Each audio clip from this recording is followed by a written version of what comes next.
BFM Business présente Hebdocom, Sofiane Aklouf. Bonjour à tous et bienvenue dans ce nouveau numéro d'Hebdocom. Juste derrière moi, derrière cette porte, il y a des conférences qui se tiennent à l'occasion de la deuxième édition des Rencontres internationales des médias, un événement cofondé par la branche médias de CMA-CGM, propriété de BFM Business. Et parmi les intervenants aujourd'hui, nous voulions entendre Marion Soletti.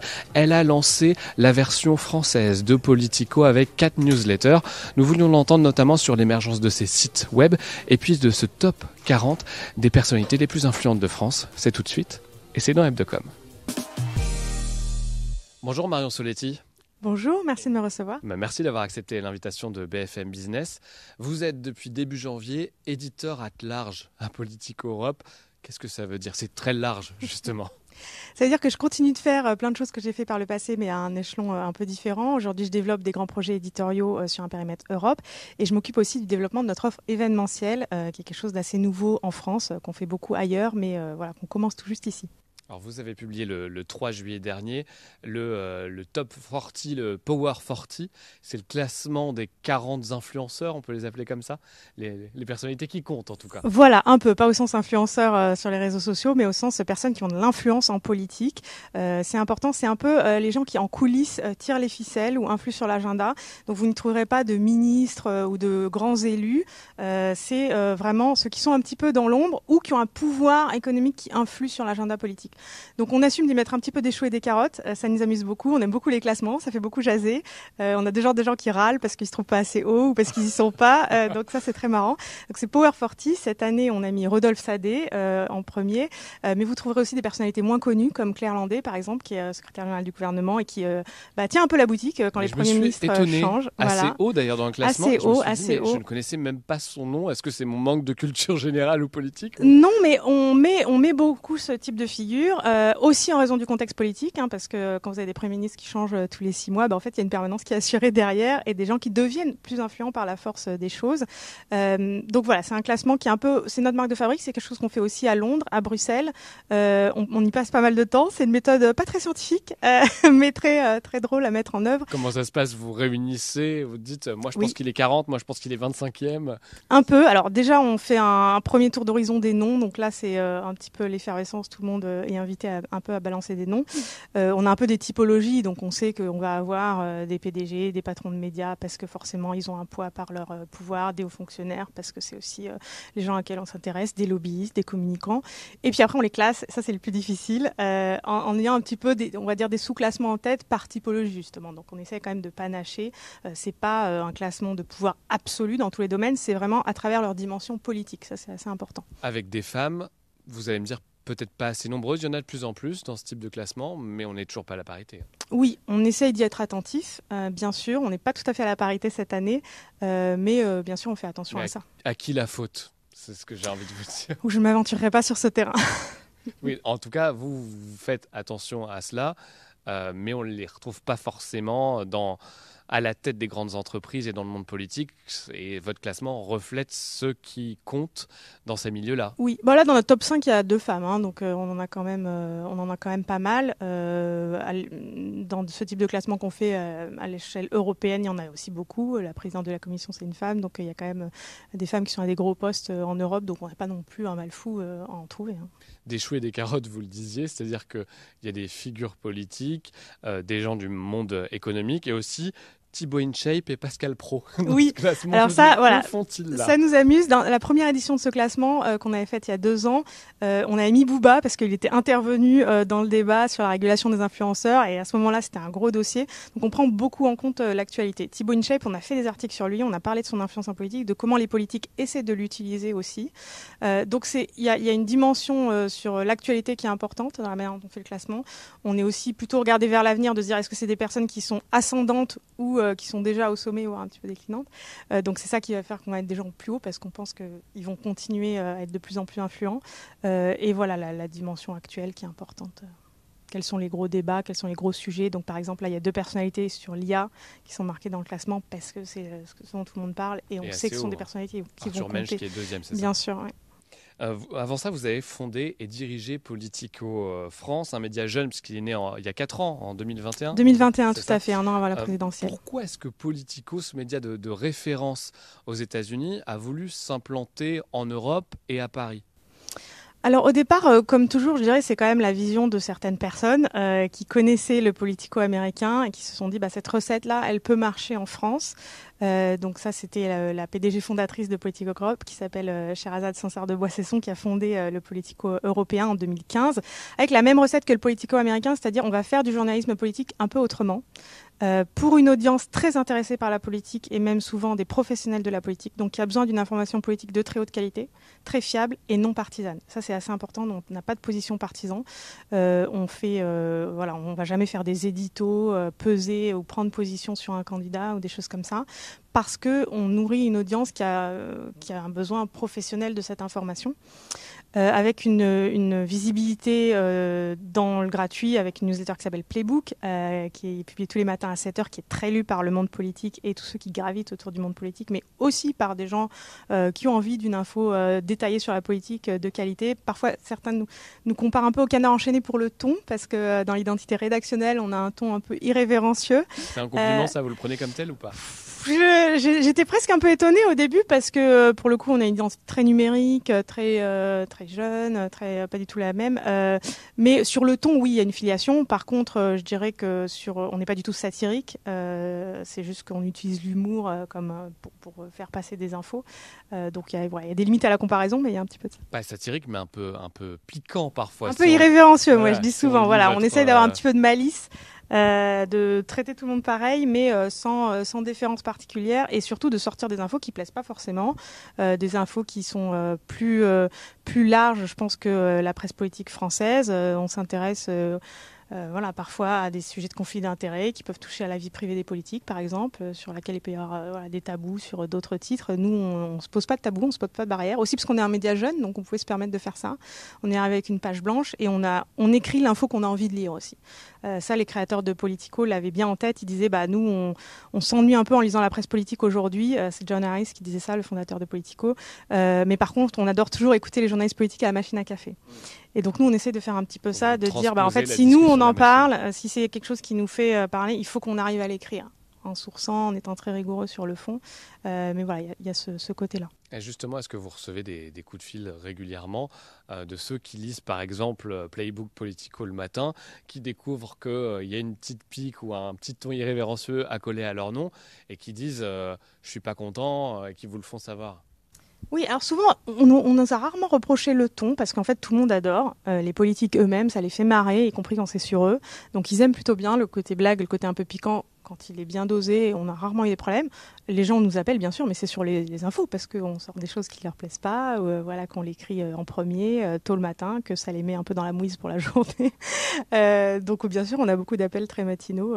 C'est la loi du genre, et on le prend avec humour. Et en général, on est assez solide sur le fond, donc on n'a pas trop de problèmes. Mais comment on gère ? Parce que c'est une chose de taper sur tout le monde, c'en est une autre de taper sur les hautes sphères du pouvoir et de ceux qui justement tirent les cordes.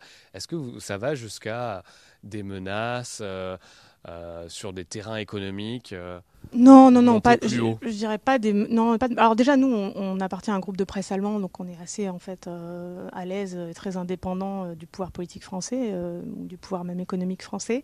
C'est une chance. Ensuite, encore une fois, quand il y a la rigueur sur le fond et que le fond de l'info n'est pas contesté, et ça arrive quand même très rarement, en fait, ça se passe bien. Aussi parce que on essaie d'avoir du respect pour nos sources et pour nos sujets. C'est-à-dire que quand on va sortir un truc un petit peu fort un jour, on a fait notre devoir. Donc on a appelé tout le monde. Ils savent que ça va sortir parce qu'on leur a demandé leurs commentaires, leurs réactions, leur point de vue. Donc en général, on ne prend pas les gens au traître, quoi. Si je vous dis que vous gérez une colonie de petites souris qui vont glaner des informations à droite et à gauche, est-ce que vous comprenez cette image et cette comparaison qui vont essayer de tirer les ficelles, justement? Alors oui, au sens où nous, donc on est une trentaine de journalistes à la rédaction de Paris aujourd'hui, et beaucoup plus évidemment à Bruxelles et à Londres. et maintenant à Berlin, on fait du journalisme très terrain, en fait, terrain institutionnel. On est beaucoup à l'Assemblée, dans les ministères, dans des rendez-vous professionnels du secteur. Et c'est un peu à l'ancienne, quoi. On fait beaucoup de travail des sources, on rencontre, on parle à des gens tous les jours. On n'a pas d'abonnement à des agences de presse, par exemple. Donc c'est que de l'info de première main, en fait. Donc c'est un côté très reporter à l'ancienne. On adore ça. On partage beaucoup nos infos. C'est un fonctionnement très collectif. Donc c'est dans ce sens-là que je dirais peut-être la fourmilière plutôt que les souris. Mais voilà, on se donne un petit peu nos petites infos les uns les autres et on se nourrit entre les gens qui sont plutôt spécialisés, qui écrivent pour nos offres politico-pro, donc des offres sectorielles qui couvrent notamment les secteurs de la tech, de l'énergie, de l'influence et du lobbying. Donc ça, qui sont assez spécialisés, qui vont apporter leur connaissance technique aux journalistes politiques pur sucre qui écrivent Playbook et qui ont la vision d'ensemble, la vision haut niveau de la politique. Justement, quelle est la part de ces revenus gratuits par rapport à ces revenus réservés aux abonnés pour Politico Pro ? Oui, en termes de revenus, aujourd'hui, un peu plus de la moitié de nos revenus, c'est Politico Pro, donc ces abonnements, le reste étant la publicité. Donc on a vraiment ces deux sources de revenus, que ce soit en Europe ou aux États-Unis. Donc combien coûtent ces abonnements à Politico Pro ? Alors, on ne donne pas des chiffres d'abonnement parce qu'en fait, ça dépend énormément du nombre de sujets auxquels s'abonnent les gens, de combien il y a de comptes. Mais combien ça coûte pour la personne qui veut s'abonner, justement ? Oui, alors on ne fait pas d'abonnement individuel, c'est que des abonnements professionnels, d'entreprise. C'est pour ça que je ne peux pas vous donner un chiffre parce que ça dépend encore une fois du nombre de personnes qui sont abonnées dans une organisation. Mais c'est de l'abonnement B2B, donc évidemment, c'est beaucoup plus élevé que des abonnements à de la presse grand public. Nous, on touche seulement une audience professionnelle, donc c'est plus comparable à des tarifs d'agences de presse ou des choses comme ça. Avant ça, vous avez travaillé dans des médias franco-français, notamment à la rédaction de franceinfo.fr. Qu'est-ce qui change dans le traitement de l'actualité, notamment des institutions, je pense des institutions européennes, l'actualité vue de Bruxelles, entre ces sites d'infos généralistes et le travail que vous avez pu mener à Politico France, par exemple ?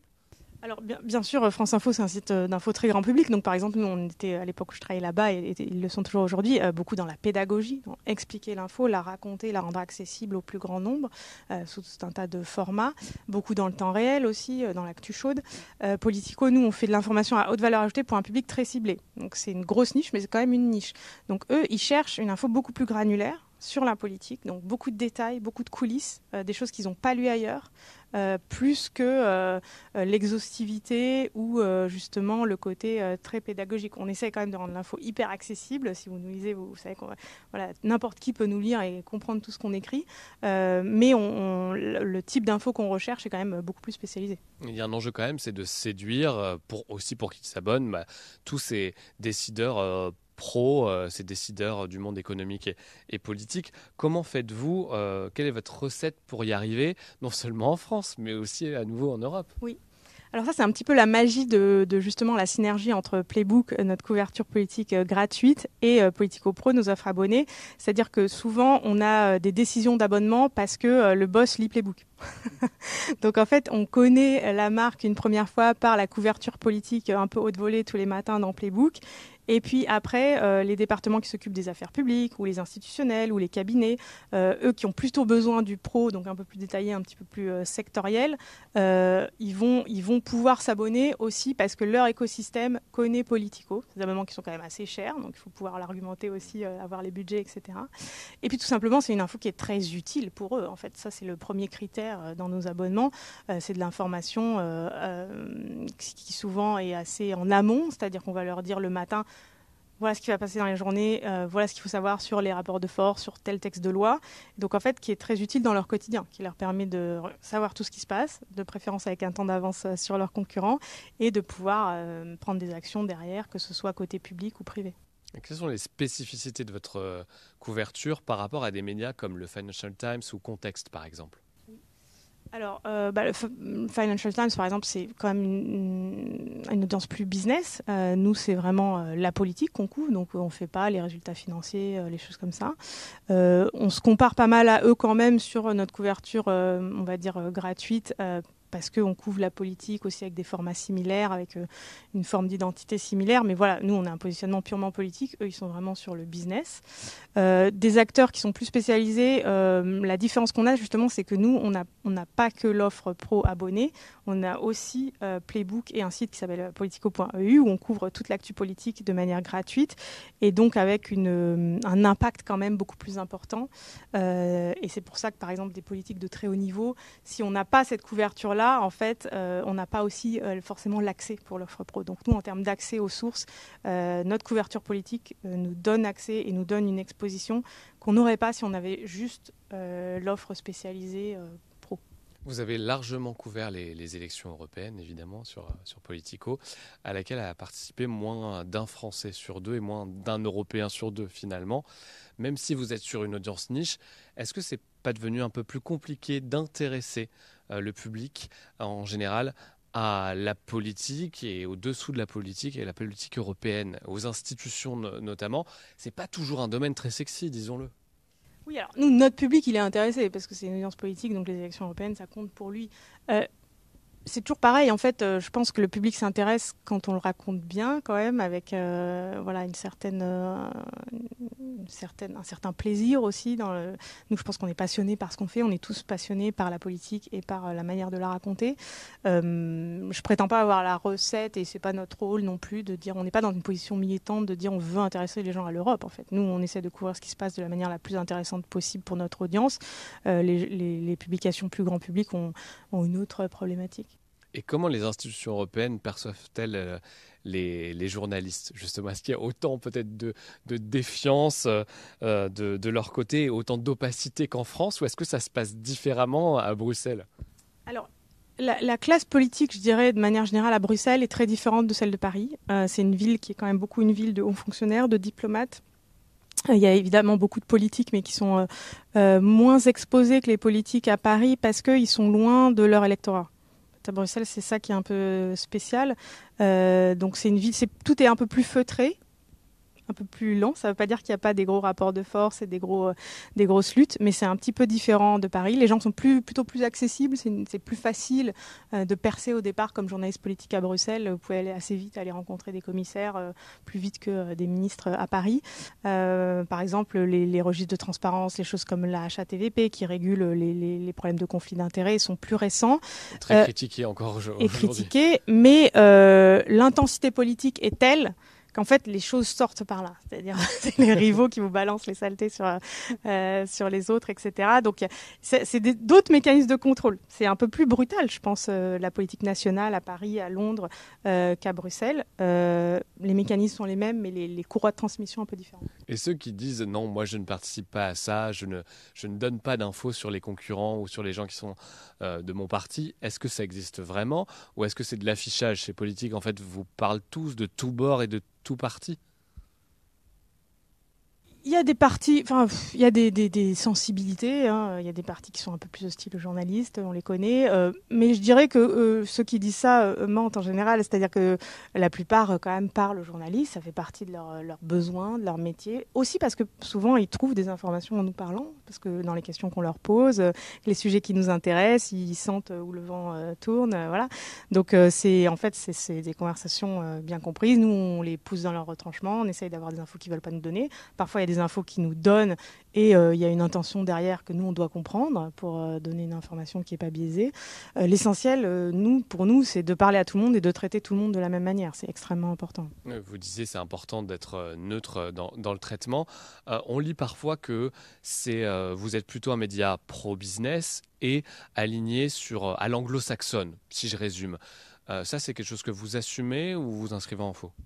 Alors, je pense qu'on l'assume sur le côté identité rédactionnelle, c'est-à-dire qu'on découle d'une tradition anglo-saxonne du journalisme, donc très offensive sur le scoop, qui valorise énormément ça. une forme de contre-pouvoir un peu, donc très combative. Dans l'identité aussi de nos titres, par exemple, on est très offensif dans la titraille, donc parfois on a des appels, voilà, parce qu'on bouscule un petit peu les gens. Pourquoi mon nom est associé à un jeu de mots? Voilà. Par contre, on ne roule pas pour les Anglo-Saxons, les Américains, les Britanniques ou quoi. Nous, on a des personnes qui parlent à tous les pays. Par exemple, à Bruxelles, on a une énorme diversité géographique dans la rédaction qu'on fait attention d'entretenir. On ne veut surtout pas avoir que des Américains justement ou que des Britanniques, parce que forcément, ils viennent d'un bain culturel, comme les Français, comme d'autres. Donc on a des Italiens, des Espagnols, des Roumains, des pays du Nord, qui écrivent tous en anglais, c'est vrai, mais qui viennent de traditions culturelles et géographiques différentes.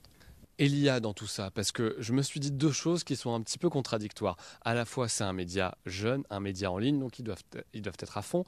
Et en même temps, le côté très artisanal dont vous parlez là, d'aller à la chasse au sujet, de faire beaucoup de terrain, de parler aux uns aux autres, peut pas se faire avec l'intelligence artificielle. Donc quels sont les outils et surtout quels sont les usages ? Alors, le groupe de presse auquel on appartient, donc qui est Axel Springer, a un positionnement plutôt très offensif sur l'IA, au sens où ils ont été parmi les premiers à signer un accord avec un acteur de l'intelligence artificielle.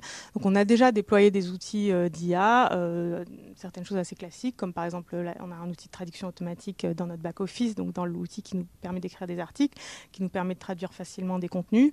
On a aussi lancé un outil aux États-Unis sur de la génération de rapports pour notre audience pro à partir de l'IA, avec toujours une couche de contrôle humain, comme c'est le cas dans beaucoup de rédactions. Je dirais que pour nous, l'IA, évidemment, c'est un truc qui ouvre des possibles, qui est un énorme facilitateur. Mais nous, à la base, on est quand même sur de l'information, encore une fois, à haute valeur ajoutée, donc à la source. On ne fait pas de la génération de contenu par IA à tout va, parce que notre force et notre valeur ajoutée, c'est quand même l'info qu'on va chercher de nos blanches mains et à la force entre les dents par nos journalistes. Alors projetons-nous, quels sont les grands chantiers à venir pour Politico Europe et Paris ? Alors, c'est continuer de se développer, notamment dans les capitales, donc Londres, Paris, Berlin, en dehors de notre fief historique. Rester fort à Bruxelles, parce que voilà, on est copié, on est concurrencé, c'est normal. Et puis développer toute la diversité de nos contenus et de nos offres, donc à la fois sur le gratuit, avec les playbooks, sur le pro, avec Politico Pro, sur l'événementiel, on en a parlé. Donc voilà, c'est la première fois qu'on fait un événement à Aix-en-Provence pendant les rencontres économiques, pour sur les municipales. Soir d'Aix-en-Provence. Exactement, pour le premier soir des rencontres. Donc en fait, toute la palette, la recette qu'on a développée avec succès à Washington, à Bruxelles, la déployer dans toute sa profondeur à Londres, à Berlin et à Paris. Et enfin, deux questions plus personnelles. D'abord, qu'est-ce qui vous enthousiasme le plus aujourd'hui dans votre travail ? Moi, ce que j'adore dans mon travail, c'est que j'apprends des choses tous les jours. C'est une banalité, mais voilà, l'actualité, c'est sa richesse. On est payé pour s'intéresser à tout un tas de sujets. Et même dans le politique, dans le champ politique, le champ est quand même très large.